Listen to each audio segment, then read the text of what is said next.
sin más vamos a empezar a lo que es el título de mi charla y a empezar a hablar y a compartir con vosotros. Al final abriremos también un coloquio porque aquí se trata también de cada uno. Esto lo poníamos en práctica siempre, casi todas las charlas pongo práctica.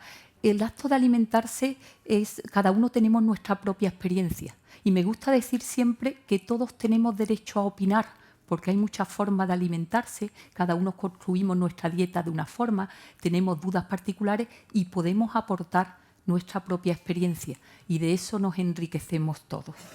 Como todos comemos al menos 3 veces al día, afortunadamente en el mundo occidental, y compramos nuestros alimentos y cuando vamos a un supermercado, entre miles de referencias, elegimos aquellos alimentos que forman parte de nuestra dieta, todos tenemos experiencias muy diversas y podemos compartirla y podemos contrastarla. Esto es lo que hace que la alimentación sea un ámbito tan atractivo para el ciudadano porque todos podemos aportar. Siempre me gusta y nadie va a decir ninguna tontería porque lo que está es transmitiendo su propia experiencia.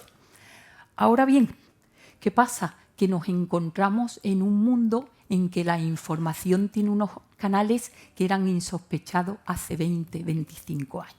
La información se transmite muy rápidamente a través de las redes sociales.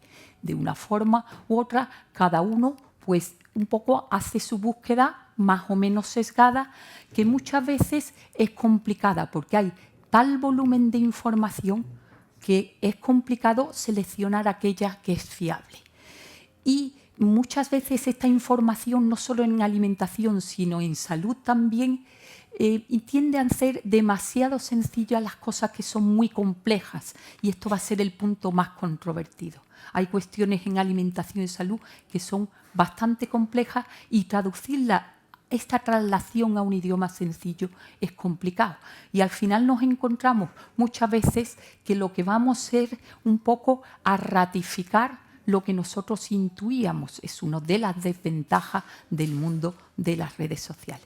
Sí os tengo que decir que en información científica, lo que llamamos todo el campo científico en general, en la información que fluye a través de las redes, el 50% trata de salud, porque el interés del ciudadano en tema de salud es enorme, es enorme. Y si hablamos de alimentación, dentro de la rama de la ciencia de la salud, la alimentación copa alrededor del 30%. También otra cuestión, las noticias que podemos poner entre comillas falsas o que no están basadas en la evidencia científica, como suelen ser mucho más impactantes, más simples, prometen, por así decirlo, propiedades que al final esa dieta o ese alimento no está demostrado que tenga, circulan por Internet a una velocidad que se ha calculado unas 7 veces más rápida que una información veraz. Es decir, la información no basada en la realidad suele ser muy impactante y, bueno, pues se transmite de esa forma mucho más rápida. Claro, esto ha generado que haya incluso memes que los compartimos por el WhatsApp, por ejemplo, este que es uno de los más conocidos, sobre el agua con limón. Pues esto, claro, esto nos daríamos cuenta todos enseguida. Pero sí, del agua con limón se han dicho muchísimas cosas.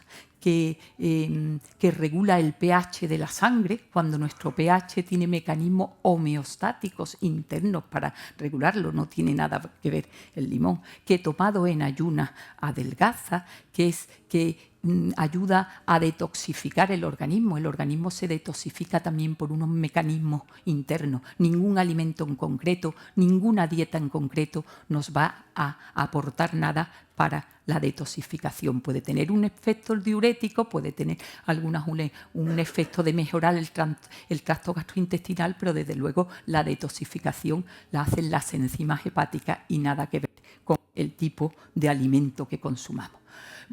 También no hay evidencia, por ejemplo, de que la alcachofa, que es un alimento muy saludable, muy alto en fibra, que además contiene un tipo de azúcares que se llaman probióticos, que ayudan al crecimiento de la microbiota intestinal, beneficiosa para la salud, pero que ayude a perder grasa, a perder peso. Esto en absoluto está basado en la evidencia científica. Pero bueno, todo esto los que estamos aquí conocemos esto sí lo sabemos, pero después hay cuestiones mucho más sutiles que cuando vemos titulares pues, de prensa online, de prensa escrita, en redes sociales, porque ahora mismo los canales de comunicación son muy, muy diversos, nos hacen que nos quedemos pensando, ¿y esto será verdad o no será verdad? Esta información está basada en la evidencia y al final, bueno, pues, ¿qué es lo que pasa? Bueno, esto es un extracto de una reflexión de un colega que es interesante, que dice que lo que ocurre es que la nutrición es una ciencia muy, muy reciente. Nos tenemos que dar cuenta que las vitaminas se descubren prácticamente al principio del siglo XX. La última que se descubre y se sintetiza son a partir del año 1950. Luego, esto en términos de, digamos, de disciplina científica es una ciencia muy moderna.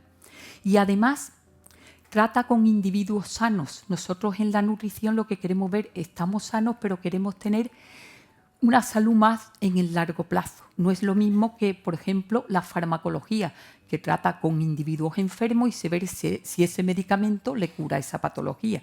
Esto es mucho más sencillo. Trabajar en investigación en nutrición es muy difícil establecer una evidencia. Y el que sea tan complicado esta investigación porque necesitamos grupos de sujetos, ahora lo veremos, muy amplio, cohortes de individuos de miles de personas. Que sea una ciencia tan reciente hace que sea muy dinámica. Y lo hemos comentado al entrar, lo he comentado con algunos de vosotros, lo que ayer era mentira, hoy puede ser verdad. Os pongo un ejemplo, el consumo de huevos, hablaremos al final. El consumo de carne, cuántas raciones de carne o de pescado al día. Hay pescados que se pueden consumir, otros que no. Y siempre cuando hablamos de dar recomendaciones a la población, siempre añadimos la misma frase al final, en función de la evidencia científica disponible en la actualidad, porque esto es muy dinámico y tenemos que estar abiertos a estos cambios. También podemos hablar de las grasas y aceites, del aceite de girasol, de oliva, los que somos de determinadas generaciones, hace ya muchos años, pero lo hemos vivido, el aceite de girasol se vendía casi como más saludable, ¿verdad?, que el de oliva. Y todas estas cosas lo que hacen es que, en cierto modo, propician la desconfianza hacia los consejos de nutrición. Y vuelvo a la diapositiva anterior y después cada uno lo que buscamos es información que, por así decirlo, ratifique las creencias originales que teníamos. Pero este constante movimiento de la ciencia de la alimentación debe ser también motivo de confianza porque es un indicador de que se sigue investigando, de que no se para de investigar en el ámbito de la alimentación y la salud. Y me voy ya a cuando leemos un titular y queremos saber qué nivel, por así decirlo, de impacto puede tener o qué nivel de veracidad. Esto está muy en función del tipo de estudio que esté referenciado. Hay muchas veces que lo que aparece son simplemente anécdotas, que sería el nivel más bajo de evidencia. Anécdotas y estudios de caso. Esta persona presentaba esta patología, siguió esta dieta o consumió y ocurrió esto, ha mejorado. Pero estos son estudios de casos aislados, son muy anecdóticos.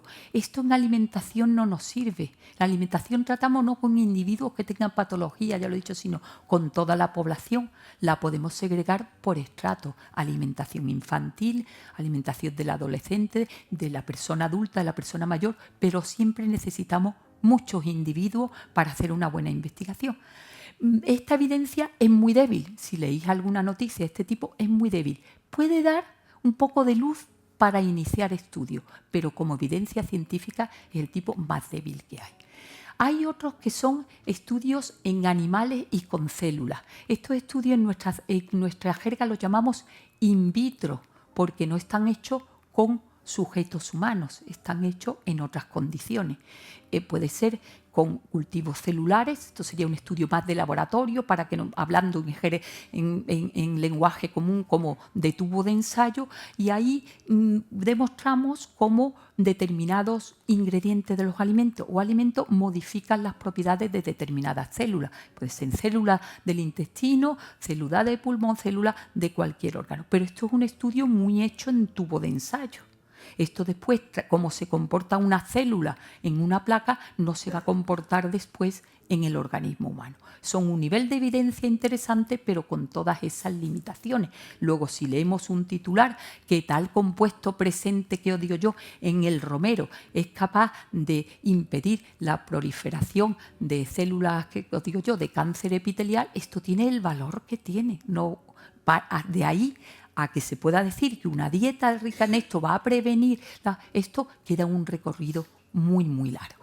También hay otros estudios que se hacen con animales de laboratorio. Los estudios de animales de laboratorio en alimentación suelen ser para poder medir las propiedades potencialmente tóxicas de algunos compuestos de los alimentos, de plaguicidas que se usan para todos estos se testan con animales de laboratorio, de contaminantes, porque hay contaminantes que pueden aparecer en los alimentos. Un ejemplo sería el mercurio, que aparece en los océanos y después lo tenemos en los pescados de gran tamaño, sobre todo los grasos. Bueno, pues la toxicidad de estos contaminantes, de estos plaguicidas, de estos metales pesados no se puede medir con individuos humanos. Esto sería antiético, se mide en animales de experimentación. La traslación de animales de experimentación a humanos también es complicada y se realiza, bueno, porque no se va a comportar lo mismo. Los roedores son los que más se asemejan desde el punto de vista de la toxicología, también de la farmacología a humanos, pero trasladarlo esto a humanos también conlleva ciertas bueno, pues dificultades. Después hay otros estudios que tienen de menor potencia a mayor, que tienen más potencia y es lo que más habitualmente encontramos en los medios de comunicación, que son estudios observacionales.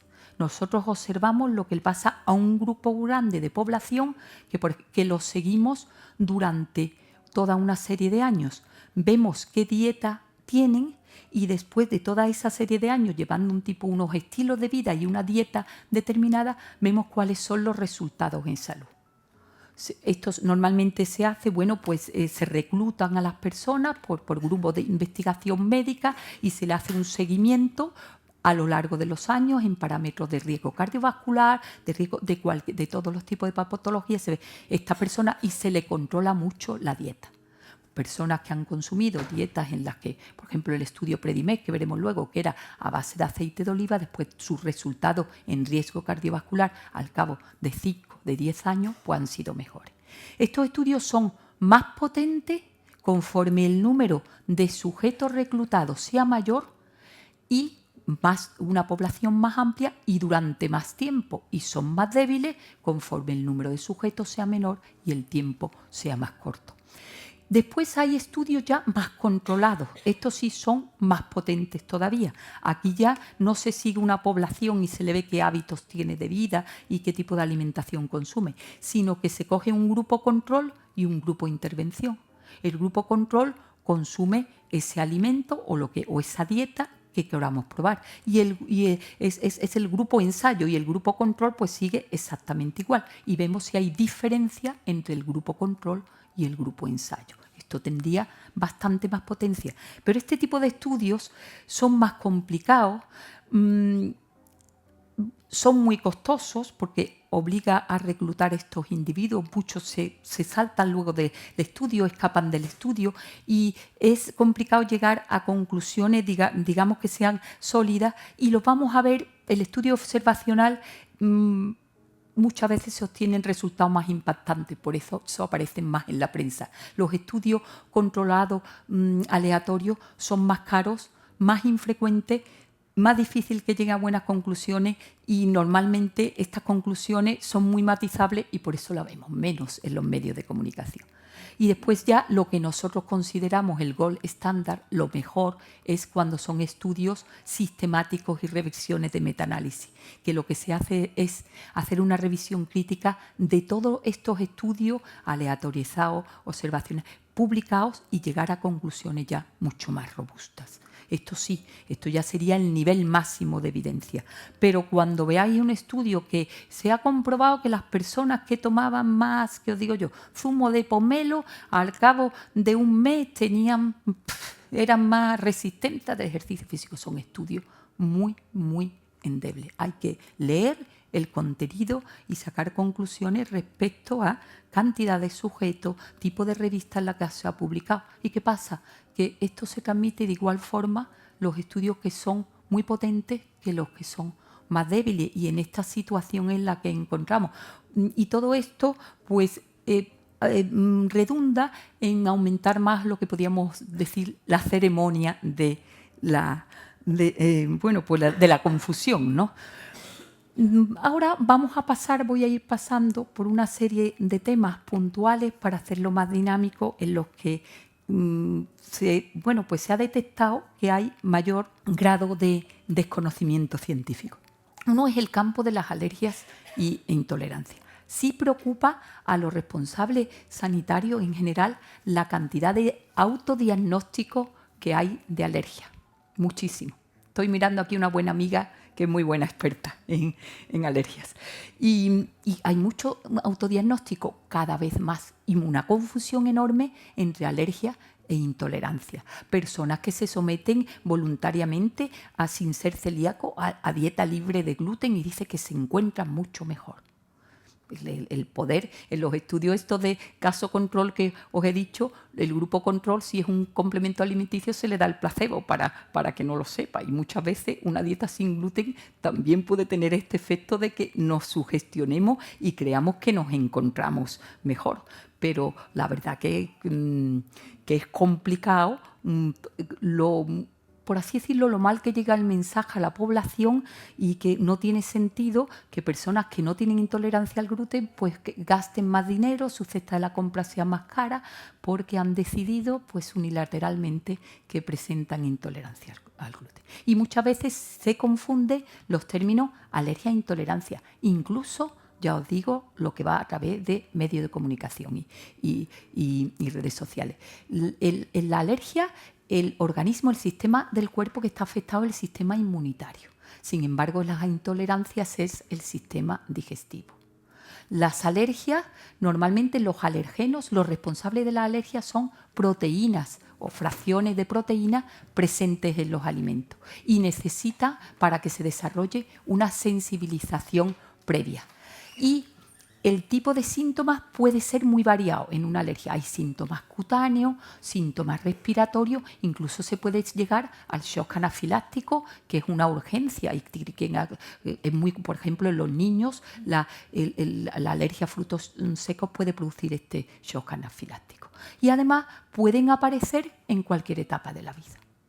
Es un mundo, y no se deben autodiagnosticar. Hay un sistema de diagnóstico, hay que ir al especialista, hay que ver el tipo, hay que determinar el tipo, producen inmunoglobulinas E específicas, el tipo de inmunoglobulina E, y hay que, pues pautar una dieta en que el alergeno no puede estar presente en la alimentación.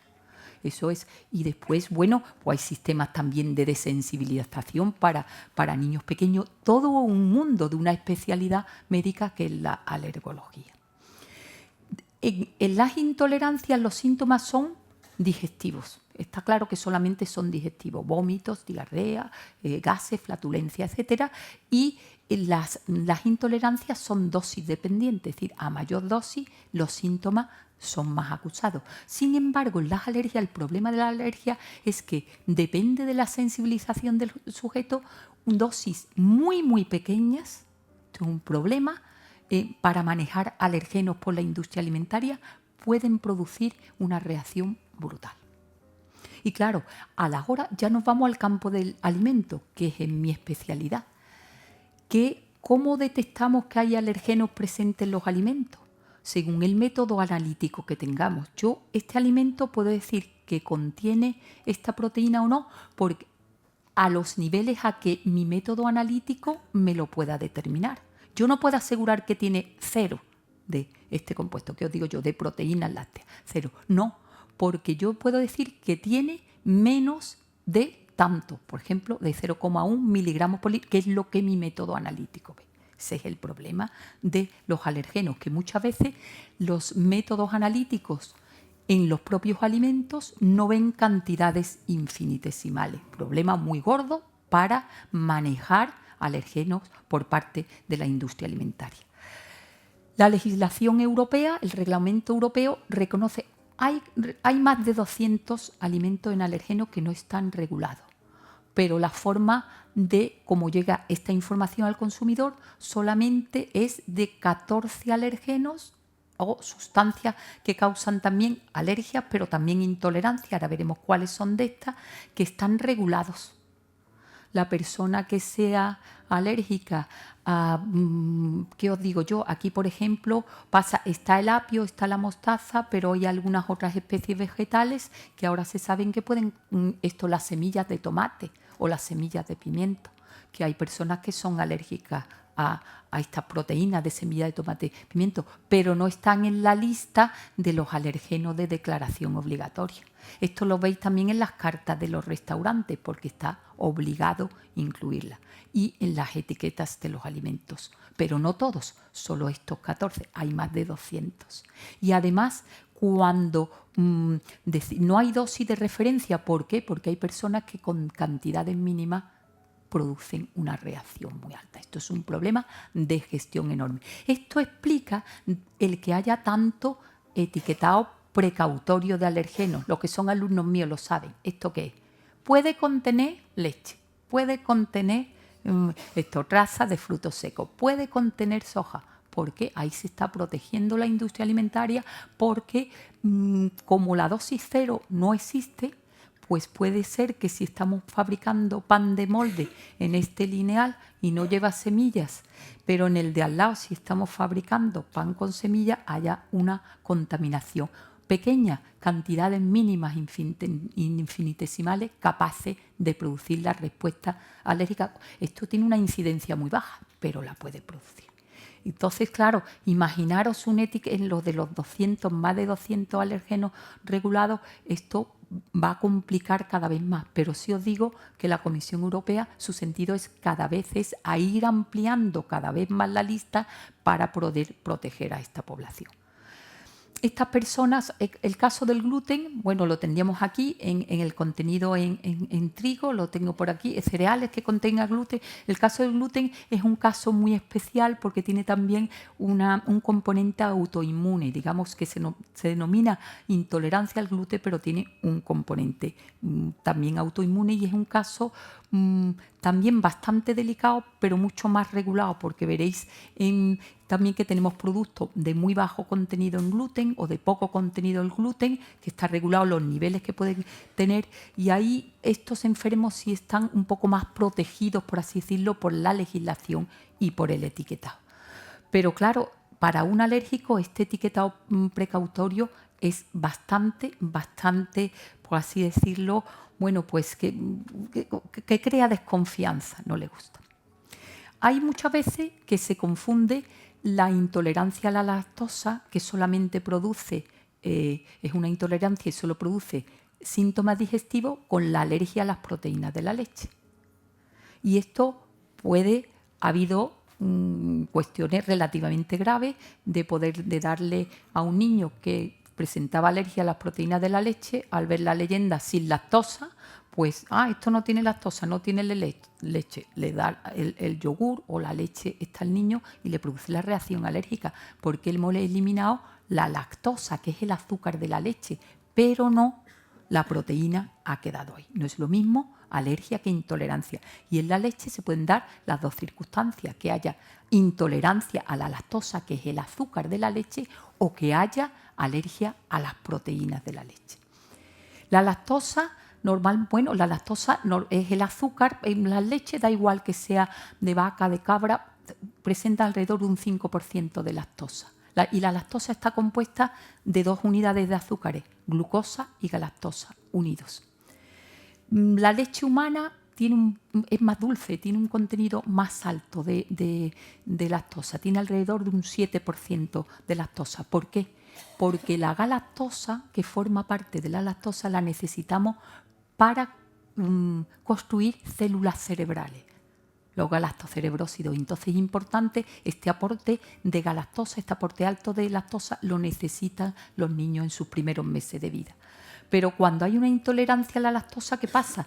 Ingerimos la leche que tiene lactosa, el enzima que rompe la lactosa en estas dos unidades de glucosa y galactosa no funciona y la lactosa sigue viajando hasta llegar al intestino grueso y allí atrae gran cantidad de agua y se produce y se fermenta por parte de la microbiota bacteriana. Al atraer agua produce la diarrea y al fermentarse produce en un grado, porque es una cantidad bastante grande, el 5% en la leche, produce este efecto de gases, flatulencia, disconfort, etc. Entonces hay un problema con que no se secreta esta enzima en el intestino delgado y produce todos estos síntomas.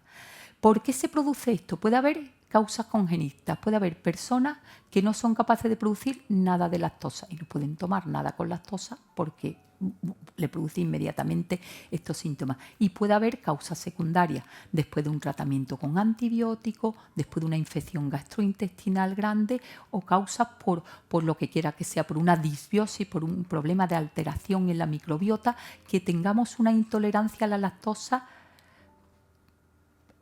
un poco, bueno, pues pasajera, que no sea permanente.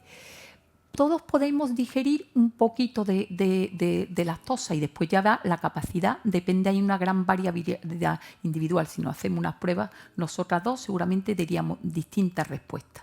Esto también se autodiagnostica mucho, pero tiene, por así decirlo, menos importancia que el tema de las alergias, de las proteínas, de retirar proteínas, y puede ser pasajero. Otra cuestión, entonces aquí tenemos la lactosa, que esta enzima, la lactasa, la rompe en sus dos unidades. Y las leches que compramos como leche sin lactosa, dice, ya no contiene azúcares. No, no. La leche sin lactosa es una leche de vaca normal a la que se le ha añadido el enzima lactasa y ahora ya no contiene lactosa, contiene glucosa y galactosa. Los productos fermentados, el yogur, ¿qué pasa en el yogur? La leche se cultiva con bacterias lácticas y las bacterias lácticas se alimentan de la lactosa y ellas, estas bacterias lácticas, también, bueno, aprovechan gran parte de la lactosa y otra parte también la desdoblan. Entonces un yogur siempre va a tener mucha menos lactosa, pero va a tener algo de lactosa. Para el que esté en una crisis grave de falta de lactasa, sí lo va a notar. Los quesos, ¿qué pasa? En los quesos nosotros coagulamos la caseína, que es la proteína más importante de la leche, con la grasa. Y el suero lo dejamos aparte. Y en el suero es donde está diluida la lactosa. Entonces, un queso que sea fresco, un queso fresco, contendrá lactosa porque contiene algo de lactosuero. Un queso muy curado no contiene prácticamente lactosa porque se ha eliminado todo el agua de constitución. Claro, las personas que son intolerantes a la lactosa, el yogur y el queso curado lo tolerarán por así mejor. Es muy importante tener en cuenta que no es lo mismo la intolerancia a la lactosa, el azúcar de la leche, que la alergia a las proteínas de la leche. Normalmente los alergenos más importantes son la beta-lactoglobulina, es uno de los más importantes, otras personas son alérgicas a la caseína y la reacción de alergia a las proteínas de la leche es mucho más aguda y puede ser grave, no es lo mismo. Entonces, también hay una deficiencia congénita hereditaria que afecta muy poco a un sector mínimo de la población, que es la galactosemia, no sé si lo habéis oído, que son aquellas personas que una vez desdoblada la lactosa por la lactasa intestinal, si las cosas van bien, esta galactosa no la pueden metabolizar y entonces todo lo que acabe en términos médicos en emia quiere decir sangre. La galactosemia, la galactosa sigue circulando por la sangre y produce también pues unos efectos importantes sobre la salud. Estas personas no podrían tomar nada de lactosa, ni entera ni hidrolizada. Entonces, el bulo a la leche sin lactosa no es que se le añada azúcar, es que la leche sin lactosa, el azúcar de la leche se ha roto en sus dos componentes. Y muchas veces, los que toméis leche sin lactosa, veréis que está más dulce. Muchas veces, por eso es el bulo de que la leche sin lactosa se le añade azúcar, porque estos dos componentes conjuntos dan un sabor más dulce que la lactosa sola. Esta es la explicación, no es que tenga el azúcar añadido. Yo creo que esto ya lo hemos dicho todo. Una cosa importante, no es lo mismo un postre a base de soja que un producto lácteo con soja. Un postre o un yogur que solamente tenga soja será tolerado por una persona que tenga alergia a las proteínas de la leche. Un producto lácteo con soja, ahí vienen los problemas, ahí hay proteínas de la leche y puede haber lactosa también. Hay que leer, muchas veces hay que ser expertos en las etiquetas, pero sí os aseguro que las personas alérgicas que tienen cuadros graves se convierten en verdaderos expertos en leer etiquetas, pero también el lenguaje, digamos, a la hora de denominar los productos, muchas veces puede ser complicado. Como la intolerancia a la lactosa es muy individual, como hemos dicho, sí está previsto que si la etiqueta indica sin lactosa, se ha acreditado que el contenido es inferior al 0,01%, que esto no le va a hacer daño a nadie, tiene que ser una crisis muy grande, y cuando en la leyenda indica bajo contenido en lactosa es por debajo del 1%. Esto cada vez, y el futuro será que todo el tema de intolerancia y alergia se regule cada vez más y que las etiquetas, por así decirlo, sean un poco más complicadas y que la población, los consumidores, tengamos cada vez más información y más formación en estos temas. Fijaros, la legislación europea siempre supone que el consumidor medio europeo es una persona muy bien informada. Y claro, esto en determinados países europeos, en determinados estratos socioeconómicos sí se logra, pero en otros aspectos no. Pero desde este punto de vista pone el estándar de la formación del consumidor medio muy, muy alta. Y esto, bueno, pues nos obliga, por eso estos temas suscitan tanto interés, a estar siempre, bueno, al día de todas estas cuestiones. El aceite de oliva es de los temas que cada vez más, pero sí, afortunadamente, sí ya lo sabemos, que a la hora de preparar los alimentos como aceite o grasa culinaria es el mejor de todos. Y mira que ha habido intentos, por los países del norte de Europa, como he podido con ellos discutir temas de legislación alimentaria, si pueden se cargarían un poco al aceite de oliva, ¿verdad? Pero bueno, no lo consiguen hasta ahora, pero están mirando con lupa todas las propiedades del aceite de oliva, todo el tema de que pueda haber fraude en algunas cuestiones, etcétera, los tienen en el punto de mira con el aceite de oliva. Fijaros, ahora mismo, claro, pero ocurren cosas como esta. Leer este titular: un oncólogo desmiente los supuestos beneficios de tomar aceite de oliva en ayunas. ¿Qué pasa? Que ha habido determinadas influencers muy conocidas, no voy a dar nombres propios, internacionales, que dicen que se toman 2 cucharaditas de aceite de oliva. Me recordaba el aceite de ricino. En aceite de oliva, pero no en la tostada, sino 2 cucharadas de aceite de oliva en ayunas, y que esto mejora, bueno, unas propiedades milagrosas. Y esto va en detrimento. Ha salido un oncólogo a desmentir, un oncólogo italiano, porque esto ha sido tendencia viral de todas estas influencers internacionales que conocemos. Y claro, esto un poco va también en descrédito de un producto tan valorado por la población. Sí sabemos, lo más importante del aceite de oliva, no entro ya en virgen extra ni virgen ni nada, es que aquí lo tenemos.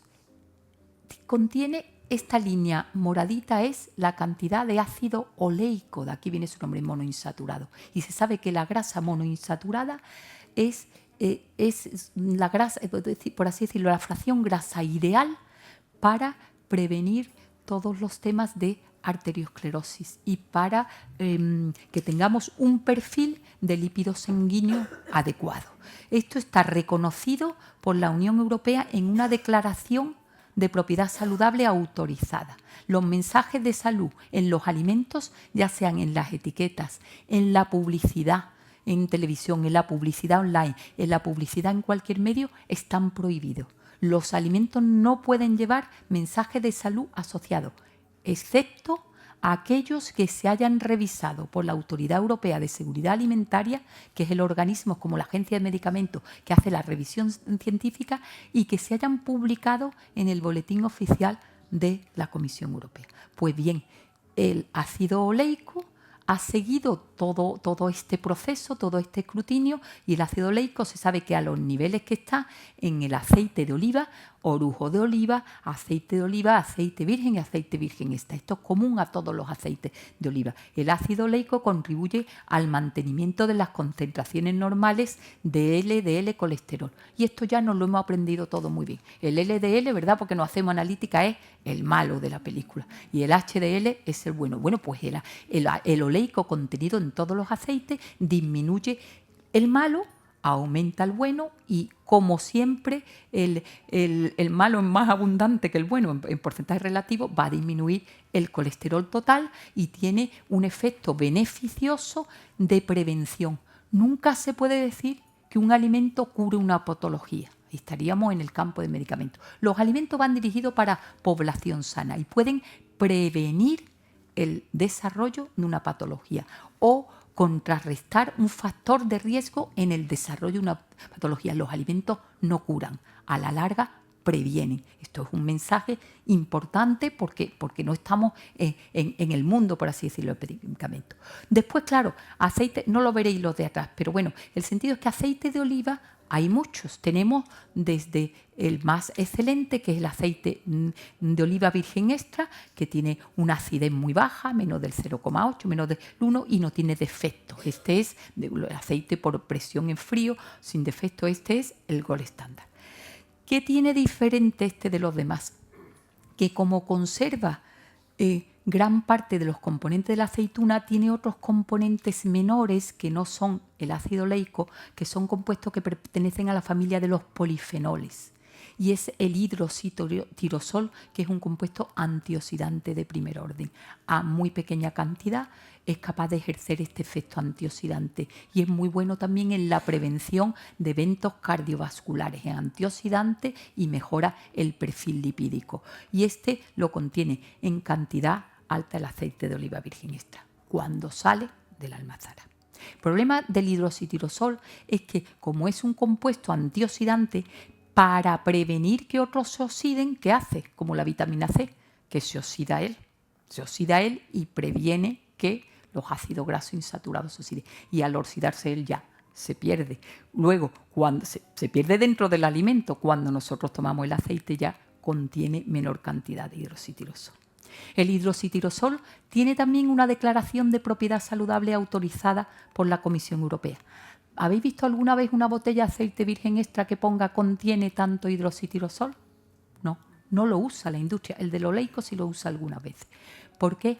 Porque este hidroxitirosol se va perdiendo desde que sale el aceite, desde que se envasa. Y entonces, claro, la industria alimentaria no quiere que le pongan una multa porque a la hora de tomar una botella un inspector y medir el contenido de hidroxitirosol le salga por debajo de lo que está declarando en la etiqueta. A veces estas cuestiones, los investigadores hacemos cosas muy bonitas en los laboratorios, lo demostramos, pero después viene el mundo real y nos pone en su sitio, y este ha sido el problema.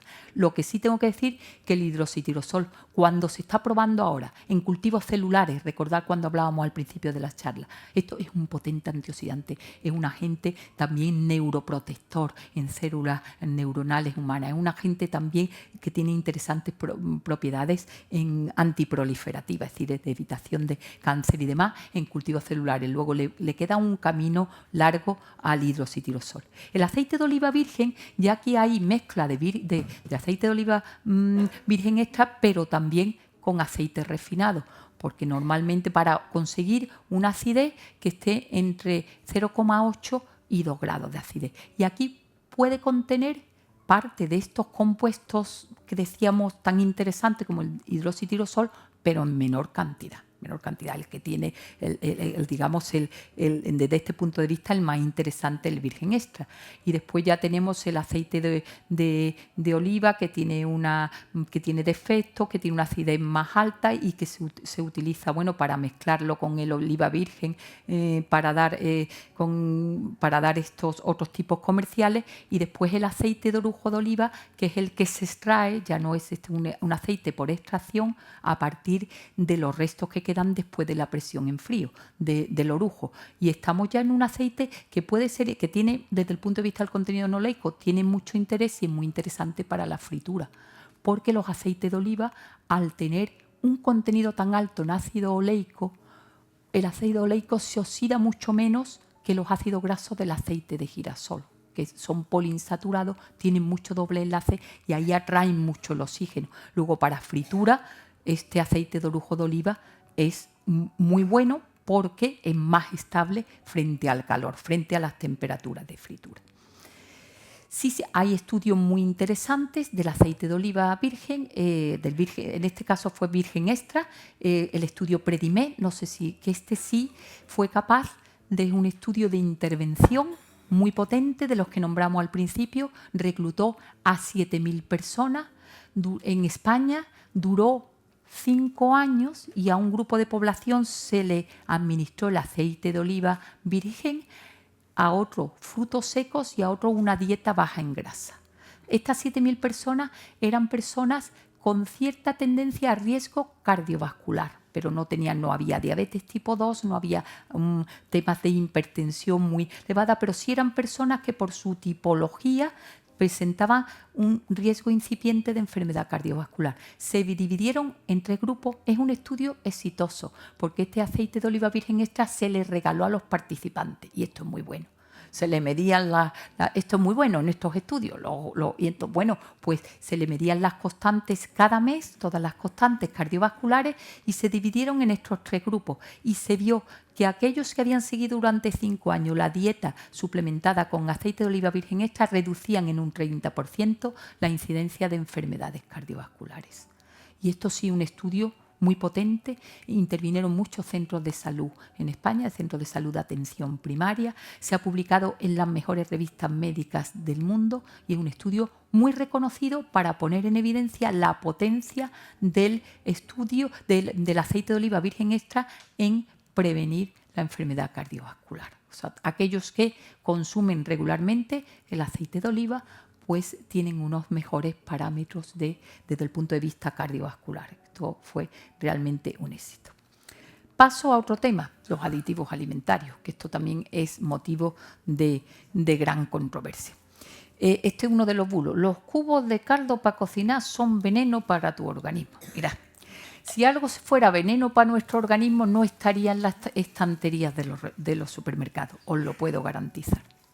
Entonces, yo, claro, que se demonicen determinados alimentos, yo os podría citar algunos más, bueno, ya os digo que cada uno tiene su experiencia, pero que realmente vaya a 3 o 4 elementos y uno de ellos son los cubos que cada vez, la verdad, tengo que decir que se comercializan menos, por lo menos en nuestro país, se venden menos para eso, pero desde luego de veneno para nuestro organismo, para nada.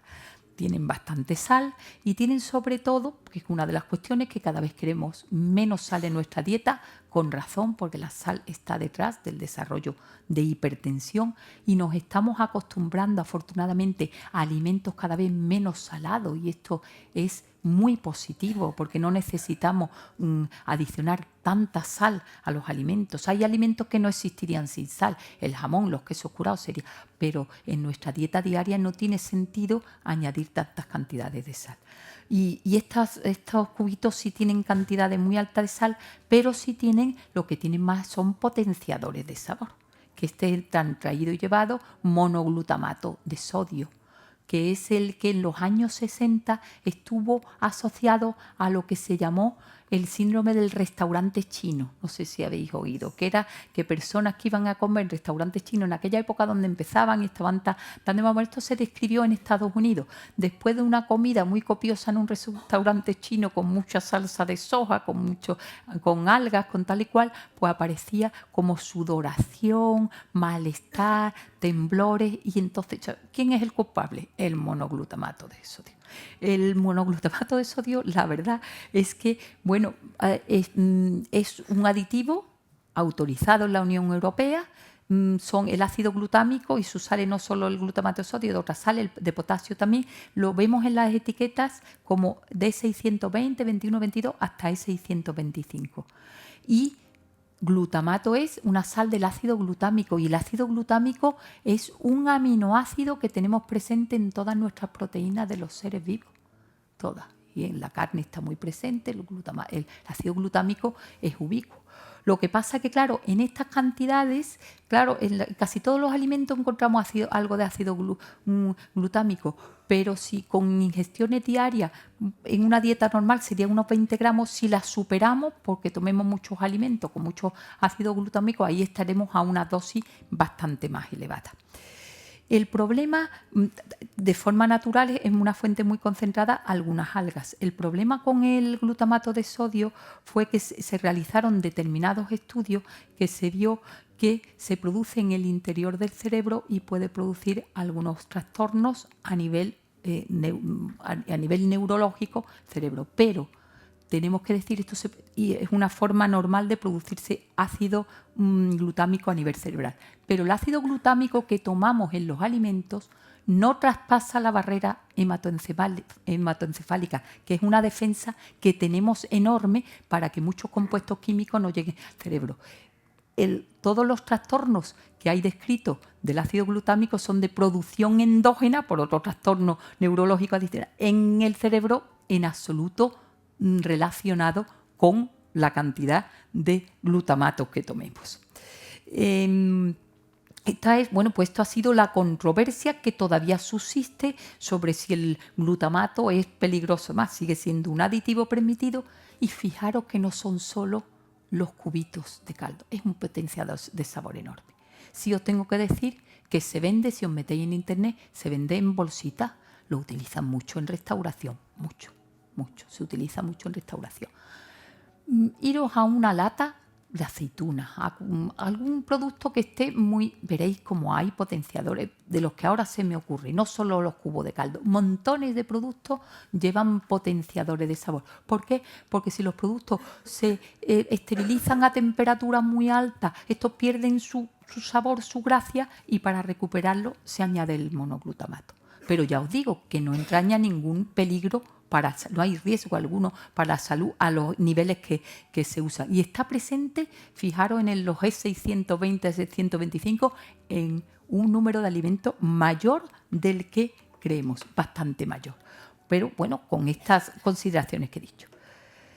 Esto es una noticia muy reciente, de este verano. La Unión Europea ha prohibido las patatas sabor jamón, que también llevan glutamato. Pero bueno, esa es otra historia. El glutamato es que es el sabor umami, que da mucha potencia, ¿sabes? Como a carne y demás. No es que la haya prohibido, es que se utilizan, hay aditivos autorizados por la Unión Europea que son aromas de humo, que simulan los aromas del ahumado. Cuando, pues se hace un ahumado con cualquier madera, el olor esté ahumado. El caso típico eran los salmones ahumados antiguamente, se hacían con humo de leña. Pero ahora mismo la mayoría de los salmones ahumados que hay en el comercio son con aromas de humo añadidos. No está este olor.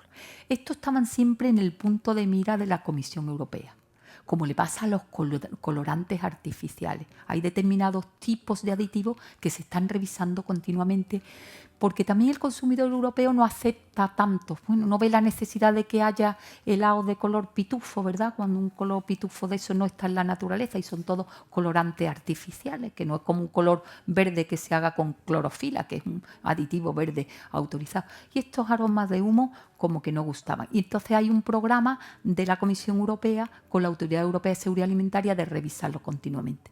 De los más de una docena de aromas de humo autorizados, hubo 4 que se vio que las pruebas científicas, porque se sigue investigando en todo esto, eran dudosas, y entonces ante el menor tipo de duda, la Comisión Europea pues lo que hace es decir, vamos a retirarlo. Entonces se han retirado algunos de estos aromas de humo. Esto no se puede hacer de la noche a la mañana. Esto tiene unos periodos transitorios de implantación, pues si no afectaría mucho a las industrias. Esto y además son pruebas muy incipientes, pero a la menor duda se retira. Pero no eran las patatas con jamón, las vamos a seguir viendo en el mercado, no son peligrosas, alguna tendría algún aroma de humo de esto, pero no era el caso. Aquí hay, sí, al final os recomendaré algunas páginas web que se dedican a la verificación de datos. Una de ellas es F-Verifica y lo explica perfectamente, que no se han prohibido las patatas con jamón, sino que hay 4 aromas de humo que se retirarán con unos plazos determinados. ¿Son tan malos los edulcorantes? Esto es otro caballo de batalla, lo de los edulcorantes es la historia de no parar. No, solamente están contraindicados en algunos casos. Por ejemplo, el sorbitol, que es un polialcohol, que lo encontramos pues, en conjunto con el xilitol, en muchos chicles, en caramelos, muchos productos de golosina. Estos, los edulcorantes, son compuestos que dan sabor dulce, como sabéis, tienen una potencia enorme a igualdad de peso, comparado con el azúcar, pueden ser 200 veces más intensos en dulzor, porque interactúan con los receptores de sabor de la superficie de la lengua de forma mucho más eficiente que el azúcar de mesa, que la sacarosa. Entonces, con 200 veces menos de cantidad producen el mismo impacto de eso. Pero tienen también sus problemas. Estoy hablando primero solo desde el punto de vista sensorial. Muchos tienen regusto amargo, nos suena un regusto raro, que no es exactamente el sabor claro y limpio del azúcar. Y se utilizan mucho en personas pues que necesiten una restricción calórica, en diabéticos, etc. Pero el sorbitol puede producir en algunas personas intolerancia. Recordad lo que era intolerancia, dificultad digestiva.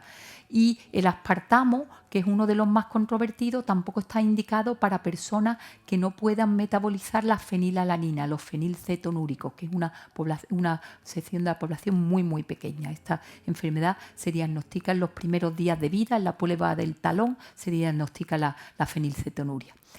Y normalmente los edulcorantes no son tan malos, los márgenes de seguridad son amplios, pero no es conveniente abusar. Aquí se ha hablado de todo, que si propician los edulcorantes la obesidad, que si son cancerígenos, y un largo etcétera.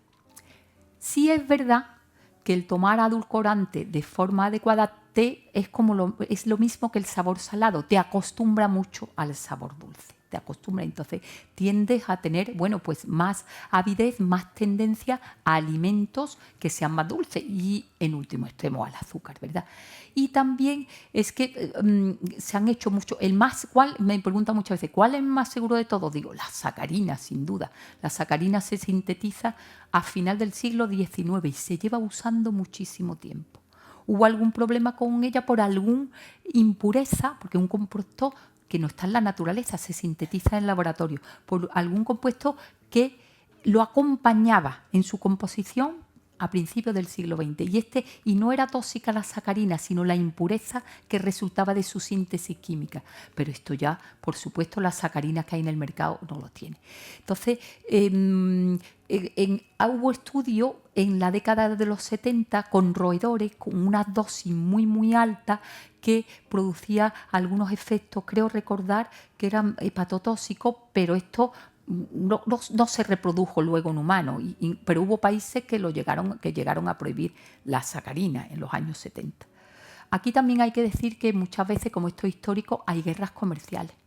Porque si otra empresa química patenta un edulcorante, pues la hora de, pues para posicionarse mejor en el mercado, la mejor forma es demostrar que sus competidores tienen problemas para la salud y a veces se pagan este tipo de estudios. Pero la evidencia científica lo puso en su sitio. El aspartamo también en una época se ha relacionado con el cáncer, sin sentido también porque no eran pruebas evidentes. Sí hubo un estudio observacional, recordar al principio, observacional, que se vio que las personas, el aspartamo es el típico edulcorante de las bebidas refrescantes light y sin azúcar, aspartamo, acesulfamo, la mezcla. Y hubo algunos estudios observacionales que vieron que había una asociación entre consumo de bebidas refrescantes y desarrollo de cáncer hepático. Entonces, a partir de ahí, pues se iniciaron una serie de estudios que demostraron que esta asociación era una casualidad, pero no había causalidad, no había una relación, era una casualidad del tipo de estudios y después otros estudios observacionales lo han desmontado y de ahí viene la mala prensa que ha tenido durante un tiempo y suele salir, esto es recurrente, el aspartamo. El aspartamo lo encontramos en todas las bebidas de este tipo refrescante. Da muy buen sabor en frío, Si lo utilizamos en bebida caliente, en té, en un café, ya nos va a producir estos amargos que son desagradables y tiene este alto poder edulcorante.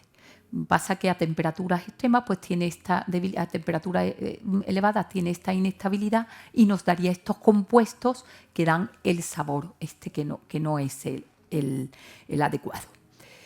Otros mitos y falsas creencias, innumerables, os los puedo decir. A diario batallamos con todo esto. Mira, el mundo nos encontramos en un mercado global de producción de alimentos. Esto es un ejemplo de un producto congelado, que esto se comercializa en Irlanda, cesión de un colega. Entonces, como una especie de producto precocinado de una pechuga de pollo con un relleno dentro. Tiene todos estos ingredientes, muchos ingredientes. Los típicos de los alimentos procesados es multitud de ingredientes. Y cada uno puede venir de un país diferente. La industria alimentaria compra sus ingredientes en el mundo global. ¿De dónde puede ser el pollo? De Irlanda también, pero de Bélgica, de Reino Unido, de Francia, que esos serían países intracomunitarios en los cuales la legislación es la misma, pero puede venir de Brasil perfectamente, que vende mucho pollo congelado a Europa. El ajo probablemente de China, a lo mejor de España, pero es más caro, de China, de Estados Unidos. El aceite el que se usa en estos países no suele ser de oliva, este es de colza, pues de cualquier país, de Australia, de Europa del Este, etcétera. Es decir, la harina de Bélgica, de Francia, las especias de Indonesia, etcétera. Es decir, a la hora de producir un alimento tienes el mundo en un plato. Las materias primas se compran en todo el mercado global, que además se compran en torno a subasta. Y esto crea gran inquietud en los consumidores. Esto es lo mismo, la ensalada que viaje bien. En esta ensalada tenéis más de 10 ingredientes de todos los continentes del mundo, excepto yo creo que del Polo Norte. La lechuga puede venir de América, los pepinos también, el queso feta podría venir de Europa, pero también de América, etcétera. Aquí tenemos lo mismo. Todos estos ingredientes podrían haber, el tomate puede venir de Marruecos, claro, y esto nos crea, y si vamos como consumidores y compramos alimentos, compramos una bolsa de frutos secos y vemos origen Chile, origen Estados Unidos, esto nos pasa a otro, una lata de espárragos, origen de los espárragos, China o Perú. Y a partir de aquí, pues se ha realizado, por así decirlo, un constructo que es de los que más éxitos tiene, que es que los productos agrícolas que se importan de terceros países, sobre todo los agrícolas. Teníamos que hablar del pescado, que ninguno es de España, que los barcos españoles pescan en aguas internacionales merced a convenios internacionales. Pero bueno, los productos agrícolas que vienen de fuera de la Unión Europea no pasan controles fitosanitarios, porque aquí está muy centrado este discurso en los plaguicidas y los productos agroalimentarios. Hay que decir, todos los productos se someten a rigurosos controles fitosanitarios, pero aquí hay que matizar, porque claro, esto también creo que es de verificar. Yo creo que al consumidor no se le puede despachar diciendo, todos los productos siguen unos controles muy rigurosos. Dice, porque usted lo diga. Siguiente pregunta. Esto hay que matizarlo y hay que explicar bien cómo son todos estos controles. Los controles que se hacen en frontera, que se hacen en todas las fronteras, nosotros, como la legislación europea es común, que os digo yo, los tomates que se producen en Almería no tienen ningún otro control, aparecen en un supermercado en Polonia, porque la legislación alimentaria es común para toda Europa y los controles que hacen las autoridades sanitarias en España, en Polonia, en Bélgica, tienen que ser equivalentes. ¿Y quién garantiza que sea equivalente? La Comisión Europea, que audita a los Estados miembros y tiene inspectores que visitan los Estados miembros y hacen informe de cómo se llevan a cabo en todos los países miembros los controles. El problema cuando viene de un país tercero queremos decir uno que no sea uno de los 27, que puede entrar por el puerto de Algeciras o por el puerto de Ámsterdam, da igual, en el momento que entra en cualquier punto de inspección fronteriza o por Nápoles, ya en mercancía comunitaria, ya viaja libremente. y hay un reglamento europeo específico de controles sanitarios de alimentos de terceros países. Y hay tres tipos de controles. Uno de ellos son controles siempre obligatorios. Esto se hace siempre, que es documental. Tiene que el importador presentar una documentación. Ahí hay funcionarios, inspectores sanitarios, los puestos de inspección fronteriza que documente analíticas respecto a lo que más preocupa al consumidor, los residuos de plaguicidas, de que está todo correcto. Pero después, ¿qué pasa? Que también se toman muestras aleatorias. Una vez el control documental lo pasan todo, pero se toman y hay un protocolo de toma de muestras aleatorias en los puestos de inspección fronteriza que se tiene que seguir el mismo protocolo en toda Europa. Se toman muestras al azar. Yo digo siempre que mis alumnos dirían al azar, porque esto lo de la falta de ortografía tiene también. Son mis alumnos de grado. Al azar, eso lo he leído varias veces. Toman las muestras y te las investigan, te las analizan en un laboratorio oficial. Y si hay algún problema con un contenido en residuos de plaguicidas, los plaguicidas se utilizan, si no en la producción hortofrutícola, si no, no se podría alimentar a los más de 400 millones de europeos. Se utiliza la producción hortofrutícola, se hace con empleo de sustancias herbicidas, insecticidas, plaguicidas en general, porque si no, no podríamos eliminar esto, excepto la producción ecológica, que tiene su legislación totalmente aparte. Pero la producción normal siempre, lo que está regulado, la cantidad máxima de plaguicidas permitidos en cada alimento. Los pesticidas previstos para el tomate no son lo mismo que para la uva, etcétera. Cada uno tiene sus plaguicidas permitidos. Si tienes este problema, ya viene el expediente administrativo, la sanción, etcétera, y ya está en el punto de mira. Ese productor ya tiene una mala nota y los controles van a caer sobre él en los meses o años sucesivos. Y después, aparte de estos controles aleatorios, también hay alimentos que por su historial de riesgo se examinan el 100%. Os pongo un ejemplo. Pistachos respecto a aflatoxina, que no es un plaguicida.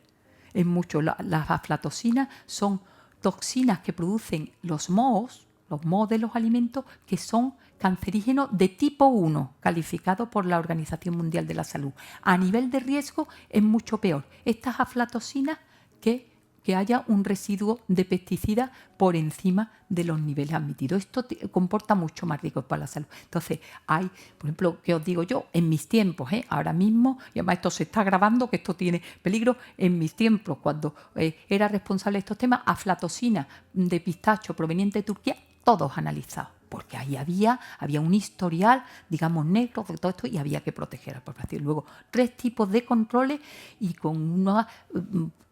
¿Qué quiere decir? Que puede aparecer en el mercado productos que por supuesto el riesgo cero no existe, pero cada vez estamos más protegidos en este sentido. Y es más, si veis que hay una alerta por contenido que normalmente no son plaguicidas, pero por hepatitis, recuerdo hace poco, virus de hepatitis A en fresa. Esto para mí es una buena noticia porque lo han detectado en el puesto de inspección fronteriza en Algeciras, estas fresas que venían de Marruecos, y la han retirado del mercado antes de que tuvieran los supermercados. Es decir, que muchas veces lo peor es lo que no nos enteramos. Cuando salta la noticia es bueno porque nos están alertando de que había ese problema y se ha retirado el producto.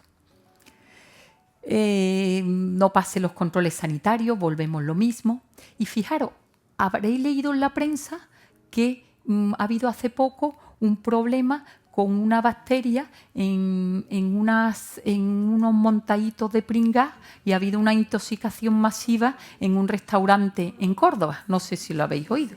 Pues para mí es inaudito, parece mentira que siga ocurriendo. Es decir, que no todos los problemas de seguridad alimentaria yo diría que menos de lo que se piensa, está detrás de la industria alimentaria. Muchas veces es porque no se manipulan bien los alimentos. Necesitamos más formación de manipuladores de alimentos. Esto ha sido un brote asociado a un mismo restaurante en Córdoba en los días de Navidad, en celebraciones de estas masivas, de reuniones de estos familiares, grandes, y ha habido como 44 afectados y un fallecido, una persona fallecida que se ha confirmado que era por esto. Porque ya hay información muy buena, esta es de la Comunidad de Madrid, que nos dice que cuando nosotros, y hay que irse a la fuente buena de información, cuando cocinamos grandes volúmenes de alimentos tenemos que ser muy cuidadosos. Muy cuidadoso.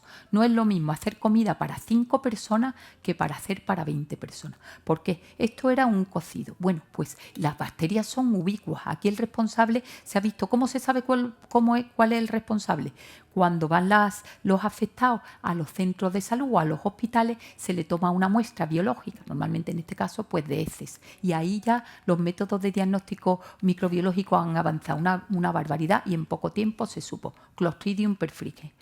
Se mandó. Y entonces, bueno, ahora todos tenían, se le hace encuesta alimentaria, usted que ha comido, todos ha pasado por este sitio de Córdoba, pues está claro, ahora para realmente que podamos cerrar todo el círculo, tenemos que detectar esta bacteria que está en los fluidos biológicos de los afectados en el alimento. Se tomaron muestras de estos alimentos y, claro, analizar muestra biológica como está en una GES, está muy concentrado, es muy fácil, pero ya en un alimento es más complicado, pues puede haber cantidades más pequeñas. Esto se mandó a un laboratorio pues acreditado, pero se ha visto que realmente eran los montaditos de pringas. ¿Ahí qué ha pasado?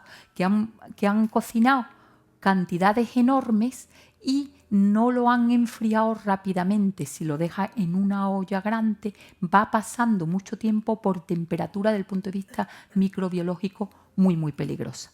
Y aunque me diréis, bueno, pero el cocinado ha matado a todos los bichos, si yo he hecho mi cocido y lo he puesto ahí, esto ha estado... No, pero ahí hay esporas, el Clostridium es un microorganismo que es capaz de esporular, de producir esporas, y esporas son especies, digamos, formas vegetativas resistentes al calor, se quedan ahí, aguantan esas temperaturas de 100-120 grados del cocinado y cuando obtienen temperaturas templadas, que hace que la espora germina y germinar la espora prolifera el microorganismo, produce sus toxinas y al tomarse, bueno, pues esta persona, el montadito estaba pues con una concentración muy alta de Clostridium, que es el que produjo estas afecciones.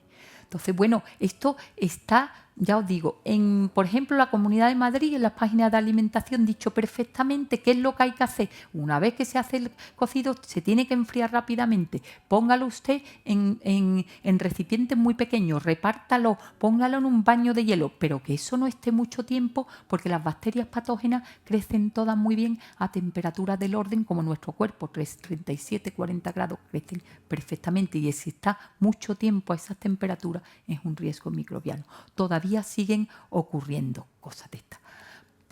Voy a mirarla ahora porque me gustaría hacer hablar de montones de cosas. La OMS no ha exigido la población, estos muchos más. La Unión Europea no ha autorizado comercializar la leche de cucaracha como alimento. Esto después lo podemos comentar. Las ensaladas en bolsa no están contaminadas de salmonela o listeria. El flúor es beneficioso. ¿Por qué no son recomendables? Bueno, esto es todo el tema del cadmio en las cabezas de la gamba y los langostinos, que es una cosa reciente que no se debe, sobre todo el que tome muchas gambas muy a menudo, no se deben tomar las cabezas porque hay una concentración de cadmio importante, que es un metal tóxico. Todo el tema de la resistencia a antibióticos, la carne de pollo, cuánto tiempo podemos mantener un alimento que hemos descongelado, el mínimo, eso sí os puedo decir, un alimento descongelado, la nevera, 24 horas a consumirlo para evitar todo este tipo de accidentes. Y bacterias, la carne de pollo es un concentrado de bacterias, por eso el pollo es un alimento que no se come crudo, la piel de pollo hay mucho contenido microbiano y hay que cocerlo muy bien. Y el pollo tampoco se debe lavar mucho ni manipular, porque a lo mejor estamos lavando el pollo en el fregadero y al lado tenemos una ensalada y con las gotas del agua que estamos lavando el pollo estamos contaminando la ensalada, que no la vamos a comer fresca. Mucho cuidado con mezclar los alimentos que se van a procesar en crudo con los alimentos que vamos a comer en crudo. Eso se llama la contaminación cruzada. Y tenía bacterias resistentes. Claro, todas las bacterias que hay en el pollo, muchas de ellas son resistentes a antibióticos, porque ahora mismo está prohibido, pero se ha abusado mucho del uso de antibióticos en la producción de carnes, etcétera. Y este es el panorama que tenemos. Esto, visto así, es una noticia muy alarmante, pero es un poco la realidad. Es un mundo muy complejo. Bueno, yo ya ahora para terminar, pues sí me gustaría decir que buscar respuestas simples a problemas muy complejos es difícil. Que el nivel de información que hay es elevadísimo. Que además muchas veces las fuentes vienen en idioma inglés. Es muchas veces con muchos tecnicismos que hay que hacer mucho esfuerzo en este sentido, que sea una información difícil de comprender. Y como hay tanta información, muchas veces a los ciudadanos pues nos cuesta trabajo distinguir qué es una fuente fiable y qué no es una fuente fiable. Y todo esto pues multiplica esta ceremonia de la confusión que decía esto. Los titulares llamativos venden más. Ya he dicho, una noticia falsa corre por la red con una velocidad 7 veces mayor que una noticia fiable, porque nos gusta, por así decirlo, las propiedades mágicas de los alimentos. Nunca os fiéis a priori de que se diga que un alimento en concreto no nos va a solucionar nada en esta vida. Hemos dicho que el aceite de oliva es muy bueno. A lo mejor sería una excepción. Siempre hay que hablar en nutrición de estilos de vida saludables, de ir a dietas más ricas en alimentos vegetales. De la carne, pues ahora mismo sí hay evidencia que consumir más de 500 gramos de carne a la semana en personas adultas no está reconocido. Mirad, la carne roja y las carnes procesadas por el Instituto de Investigación en el Cáncer de la Organización Mundial de la Salud están consideradas carcinógenos tipo 1, que es el nivel de evidencia más grande en cáncer. O sea, es decir, que tenemos que restringir determinados, en esto sí, en este sentido de la carne, de no ser tan carnívoros como hemos sido hasta ahora, pero esto ya lo tenemos más asumido. Pero en general, bueno, todo lo que sea el mundo de dietas mágicas y de alimentos mágicos, el pensamiento crítico, pues nos ayuda en todos los aspectos de la vida y en este también. Y nada más, muchas gracias y abrimos un coloquio.